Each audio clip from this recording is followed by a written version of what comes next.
5 үлдлийг нэг төхөөрөмжөнд багтаасан Kena PW11 Pro Max.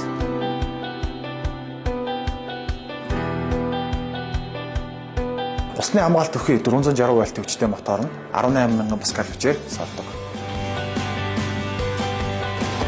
Салдаг батарейтай тул батарейгаа салгаж аваад цэнэглэх боломжтой. Тоос орогчтой шал угаагчаас гадна хэвс оруулах боломжтой шүү.